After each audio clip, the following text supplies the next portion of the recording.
ఆదోని మండలం కుప్పగల గ్రామంలో మన కూటమి నాయకులు ఒక ట్యాప్ విషయంలో కొట్లాడినారు. ఒకరు కొట్లాడుకున్నారు. మాకు గాయాలైనవి, ఇద్దరికి గాయాలైనవి. మీరు తెలుసుకోండి. ఇక్కడ 5 ఏళ్ళు కష్టపడి తెలుగుదేశం ప్రభుత్వం తెచ్చుకున్నాం. మేము కష్టపడి why BJP, why TDP, why Janasena.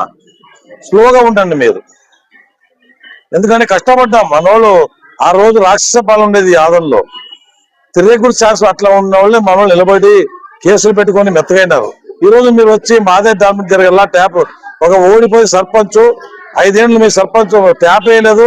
ఈ రోజు ఓడిపోయిన సర్పంచ్ ఆయన షణ్ముఖ గారు ఒక ట్యాప్ అడిగాడు అంతే. ఓ ట్యాప్ వేసుకునే ఇంత రామాయణమా? ఆలోచించేయండి. రేపు రాబోయే 3 రోజుల్లో 3 నెలల్లో ఎలక్షన్ వస్తే స్థానిక ఎలక్షన్ వారి మీద మనం దాడి చేయాలి. చాలా ఉంది, ఇంకా గెలాలి. ఈ రోజు మీరే కొట్లాడుకుంటుంటే పరిస్థితి ఎట్లా చెప్పండి? దయవిట్టు కూటమి నాయకులు చెప్తున్నా, మొక్కి చెప్తున్నా, కొట్లాడకండి, అనుసరించి పోండి. ఇదే శాశ్వతం కాదు, ఎవరికి శాశ్వతం కాదు. ఈ రోజు మనం ఏకదాడికి కట్టుబడి ఉంటే రాబోయే రోజు అక్కడ వచ్చేవాడు భయపడతాడు. మీరు ఆలోచించేయండి. ఉప్పుగల్లు గ్రామ తెలుగుదేశం పార్టీ నాయకులకి, జనసేన నాయకులకి, బీజేపీ నాయకులకి మొక్కి చెప్తున్నాం, దయవిట్టు మీరు కొట్లాడద్దండి. ఈ ఆదోని నియోజక తెలుగుదేశం పార్టీ నాయకులకి, బీజేపీ నాయకులకి, జనశక్తి నాయకులకి మరీ మొక్కుతున్నా.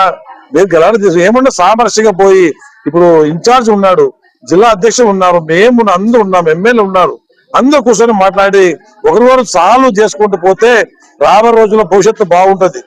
మా భవిష్యత్తు బాగుంటది, ప్రజల భవిష్యత్తు బాగుంటది. ఈరోజు మేమే కొట్లాడుకొని వస్తే చూసేవాళ్ళకి బాగా కనబడదు.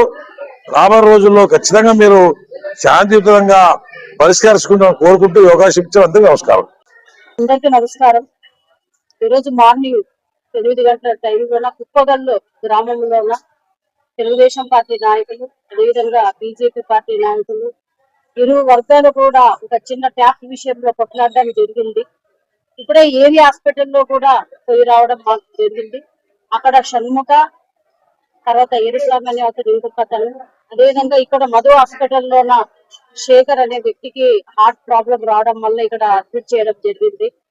నేను ఒకటే తెలియజేసుకుంటున్నాను, దయచేసి మనం కూటమి నాయకులం, మనమందరం కూడా కలిసికట్టుగా ఉండాలి.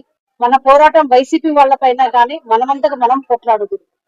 ఈరోజు గౌరవనీయులు ముఖ్యమంత్రి వర్యులు నారా చంద్రబాబు నాయుడు గారు అయితేనేమి, గౌరవనీయులు ఉప ముఖ్యమంత్రి వర్యులు పవన్ కళ్యాణ్ అన్న అయితేనేమి, నారా లోకేష్ అన్న అయితేనేమి, వీళ్ళందరూ కూడా ఈ కూటమి ప్రభుత్వం ఇంకొక